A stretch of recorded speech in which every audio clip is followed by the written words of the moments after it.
Well, everyone, I've done it. First year on YouTube, and this is what I've earned. $675. So I don't know, 550 to 600 English pounds. It's better than a poke in the eye with sharp stick, as they say in the UK. It's paid for all my fuel and my food and all my trips out in the UK. A little bit of spending money, certainly not enough to retire on. My total views over the year, about 317,000, I believe. And that's just over 200 videos. So I've been quite consistent with uploads. This video is basically how I went about things, how I learned things, mistakes I made, anything I can pass on to you that's a help. So the 18th of February 2024 is when I started, and I got monetized organically by the 2nd of September. And what I mean by organically is I didn't use any kind of promotional stuff. YouTube has this option where you can pay some money to promote a video, but I'll get into that later. And remember, my subject is birding vlogs and bird photography. So you might get bored quickly, so I'm just warning you.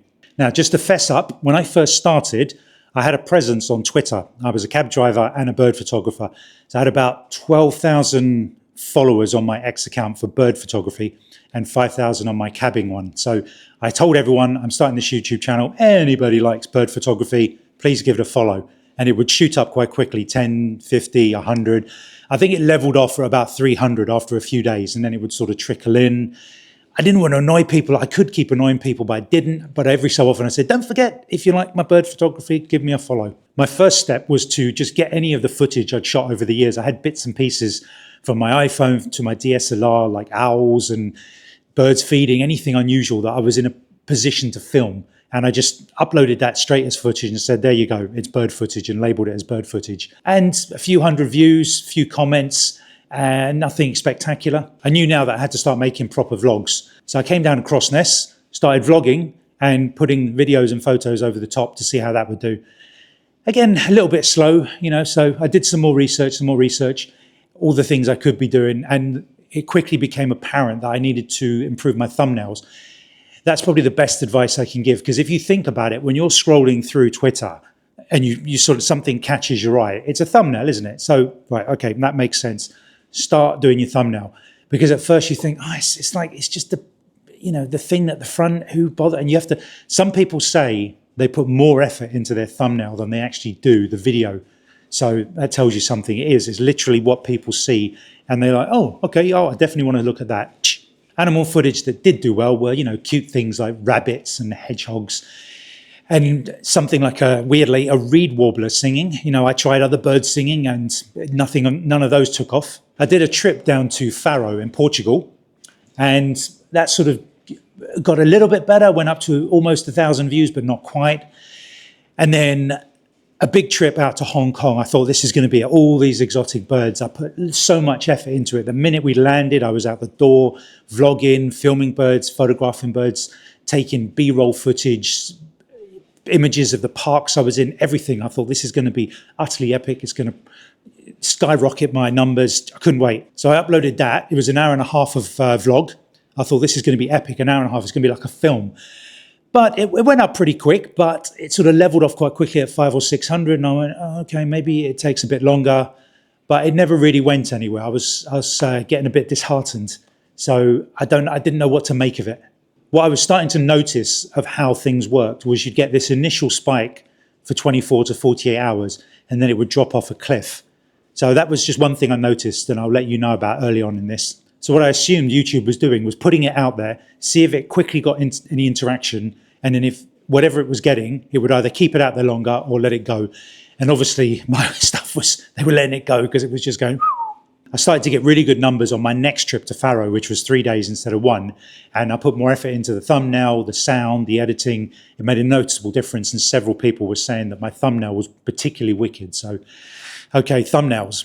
What I was noticing from other photographers were equipment reviews were doing quite well. In Hong Kong, I bought the Canon RF 200 to 800mm lens, and I saw some of those reviews were getting 14,000, 15,000, 20,000 views. I went, okay, let me have a try and see if anybody's interested in what I think. It did really well. It was going up by thousands of views. I was like, yes, this is it. Okay, reviews, which is a bit sad because obviously I just want to do bird photography stuff. So it was a shame that it wasn't just the bird vlogs that were doing well. I thought, okay, I've got to pepper in some equipment reviews. So I started thinking, what can I do? Batteries, tripods, things like that, bags.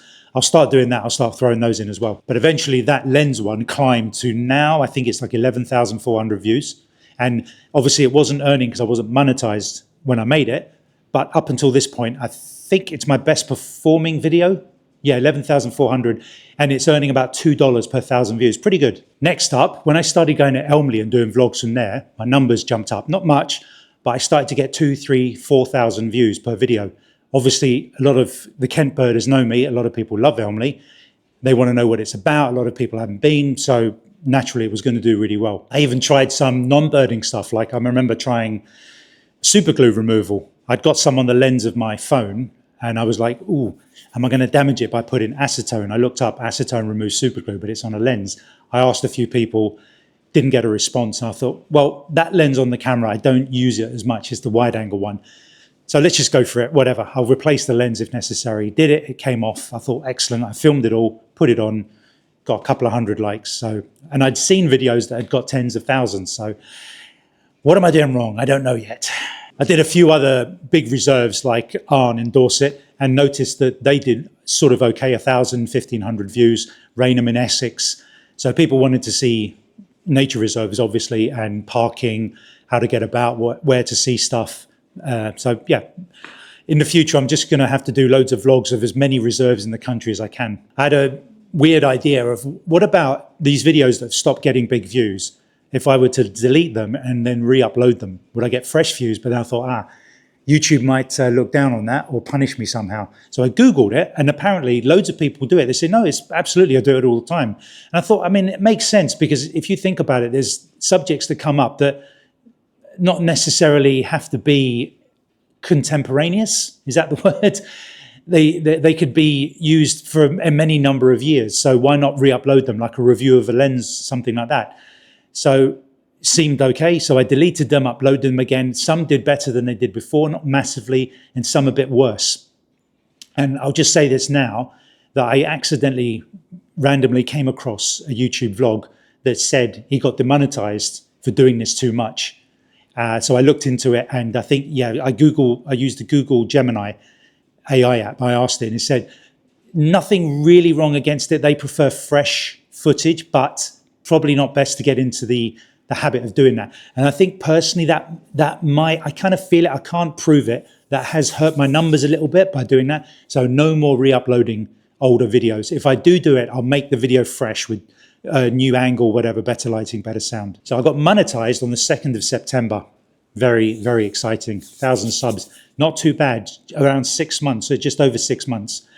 And I put the word out last minute to everybody to get me over. I think I needed like 6 more and loads of people piled in. They wanted to be that 1,000 follower. But what I noticed soon after this was that videos that were an hour and a half long and videos that were 15 minutes to 20 minutes long were getting the same RPM, the same payment per 1,000 views. So I thought, okay, look, if I upload an hour and a half video, it takes me a week, 2 weeks to make it. And you get the 24-hour spike and then it's gone. So what happens if I split that up into, say, 6 videos, 5 videos, upload them every other day, spike down, fresh views all the time.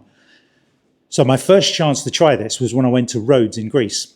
I got, I think it was 4 or 5, I believe, vlogs out of that, uploaded them, roughly 15 to 20 minutes each, sometimes 17 minutes, 20 minutes, whatever. It just depends where the cutoff was that day when I was filming. And it seemed to work. It was like several hundred views on the first video, dropped off second day along. People were expecting it. They were like, oh, look, it's part 1, part 2, part 3. They all came in. And within about, I think, 2 to 2.5 weeks of uploading all 4 of them, I think it's 4, I got like totaling 3,500, 4,000 views. I'm pretty sure if I'd have uploaded the whole amount, hour and 20 minutes, hour and a half, I would not have gotten 4,000 views. No way. So now I was monetized and I was able to see what was going on with my analytics. I saw that straight bird and animal footage earned no money at all. Like just a bird, like a bittern or a hoopoe or whatever, something that I thought would be really cool, would only make about $1.50 per 1,000 views. Anything with me in it, like I could introduce the bird or something, anything with me in it, it started to go up $3, $4. And when it was me most of the time, you're getting $7, $8 per 1,000 views. So, okay, bird footage, unless it's like something, the most spectacular thing you've ever seen in your life, don't bother just doing bird footage. Try and get in there somehow, make an excuse to be in the video, edit yourself in somehow. So I was getting a little bit impatient, even though technically I was doing really well. And I thought, what about this promoting thing that YouTube talks about? So I looked into it, I did some research, but it wasn't really coming up with anything concrete to give me the answers I was after anyway. So I thought, well, let's just do it. Let's put a small amount in and see what happens. So the idea is you can pay to promote a video. They push it out there more eyes go onto it. I thought, well, if I do that, maybe the new eyes getting onto it will get the money returned from what I'm paying to promote it. What's not to love about that? So, okay. I went to do it and it said I think it was £150. And I said, I'm not £50. That's enough for me. And then they said, £75 a bit more reasonable. And I went, okay, £75. So I paid the £75, picked a video, my best performing video, which was like $7.50 per 1,000 views. I went, that will get the return, no problem, if this works. So a few hours in, nothing going on. And then it started, numbers started shooting up. Subscribers started coming in. I went, oh yeah. So about a day and a half in, I looked at the analytics and I noticed that what I was earning per 1,000 views had gone from $7.50 to $1.50. I went, oh, right, okay. So that's your trick. You promote me, but you give me less per 1,000. Nice one. Okay, well, that's that little route down the drain. What I believe now is that they promoted it in countries that I'll tell you about in a second, that don't pay as much per 1,000 views. So maybe in more countries that are less economically successful than we are. And this is what I'm getting to next. I went off to Asia, Malaysia and Vietnam for 3 weeks. Malaysia first, Vietnam, then came back to Malaysia, Kuala Lumpur. Did loads of stuff out there. Now, I don't like to tell people when I'm away from home. Obviously, that's stupid, that's dangerous, you can be burgled, so never do that. So what I do is I make lots of vlogs before I go and I release them slowly as I'm away. And that lets people think that I'm still at home, okay? Little trick there. I think it could invalidate your insurance if they find out you've told anybody online that you're away from home. Anyway, so I didn't upload any of the stuff from that trip until I got back. So I had the first vlog up, ready to go, 20 minutes long. Uploaded it once I was home. Everybody believed I was away. Good. First day and a half, the first vlog, getting the usual stuff, 400, 500 views. I went, okay, do this big trip. It was excellent, epic. I've got all everything on tripod. My sound was brilliant. Everything was perfect. My editing was getting really good. It was a hard trip. The heat was intense. I worked hard. I made myself sick there. And nothing was happening. And then by the time I uploaded the second one, 2 days after that, a few hours in, it just started going bananas. It was like I was getting notifications from email, from YouTube, subscriber, likes, comments. I was like, oh, wow. And every time I uploaded a new one, I was uploading them every other day. And I had so many to do from the whole trip, from the Kuala Lumpur, Vietnam. I think I had like 9 from Malaysia and 7 from Vietnam, Halong Bay and Hanoi. So I thought, I've got to get these out as many as I can because I was starting to get a backload of stuff in this country as well. So my numbers were going ballistic. The promotional thing had got me about 2,000 subs, but I didn't notice any difference in my earnings or my viewing numbers once it stopped. I thought maybe this will get it going again. So all the comments were coming in. It was obviously from Malaysians. They loved it. They were like, oh yeah, we didn't know about this park. Where did you find these birds? This is crazy. You're wonderful. Da, da, da. My ego was exploding. So this was going on. And then I got to Vietnam, the Vietnam videos. And I thought, let's see what happens with Vietnam. Is it going to be the same thing? Nobody cared. Vietnam people don't care about birds. Right, because I was uploading, I thought maybe the next one. Now, Vietnam wasn't as good for birds. I was really, really disappointed. Shocked, in fact. I had to work hard to get what I did, but nobody cared about them. And I went, right, okay, Malaysia likes me. Vietnam doesn't, or doesn't like birds anyway. So I did that and I thought, okay, was it a fluke with Malaysia? When I got back to Malaysia and I upload the ones from Fraser's Hill in Malaysia, a birding hotspot, would that do well again? And that would prove that it was Malaysia. So sure enough, I put the Fraser's Hill ones up and numbers were going up, but not as much as Kuala Lumpur. So obviously the people in Kuala Lumpur loved the birding stuff. Fraser's Hill, not enough people there. I think the people in Kuala Lumpur just liked people talking about their city, showing it in all its magnificence. I don't know. but Kuala Lumpur did much better. My Kuala Lumpur videos, some of them are approaching 10,000, and the Fraser's Hill ones, I think, are only the sort of 4,000 mark. So, okay, Kuala Lumpur up there, Fraser's Hill there, and Hanoi right down there. And the main thing about that the point was, they don't earn much money.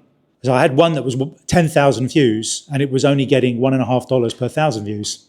So what I think YouTube were doing with the promotional stuff was playing it in foreign markets, Asian markets, which guaranteed to get good views, but don't pay as well because they don't earn as much, and advertisers can't earn as much money on them. So advertisers don't pay as much. So soon after all of that, the promoting, the Asia trip, I was now at like 4,500 subscribers. My viewing numbers weren't that different. My earning wasn't that different per 1,000 views. My views of my vlogs weren't going up. I kind of think it hurt my algorithm. Now, I remember seeing a Western traveler in a YouTube vlog saying he'd gone to the Philippines and something similar had happened. They loved him there. His numbers went up crazy. They said they like Westerners promoting their country, their city. But when he came away, he felt that it had hurt his algorithm because everything he made outside of that country, all the subs that he got in that country, they weren't watching his stuff. So YouTube was seeing all these subscribers and saying, well, they're not watching his footage, so we're not going to pay him as much. So be warned, it's great for your ego, but it's not going to pay you more money. The best thing I'm working out from that is I've got to build my audience in the West, America or the UK, or around the Mediterranean, because my videos do quite well around the Mediterranean area because Westerners go there. Foreign, like Asia markets, third world countries, sorry to call it that, where the earnings aren't as good, you're not going to earn as well. You might get more subscribers, but that doesn't mean anything, unfortunately. So for now, I'm approaching 5,000 subscribers. I think I'm about 80 away from it. I'm experimenting with lots of different things, reviews of equipment. I'll probably start doing things like food. I'm looking at different angles. I don't want to go away from the bird watching, but I want to find ways of combining it with other subjects that more people are interested in until something bites. But for the moment, I'm still trying to work it out. And what I'm going to tell you now, there are no tricks. I'll probably make a separate video about this. All those YouTube influencers, if you're ever going through YouTube and you start seeing these things with these stupid faces like, oh my God, they lied to me. And the 10 things they didn't tell you, the 4 settings you need to select, the one thing that's changed, why I was demonetized, why you shouldn't be doing this, all these silly faces. Like,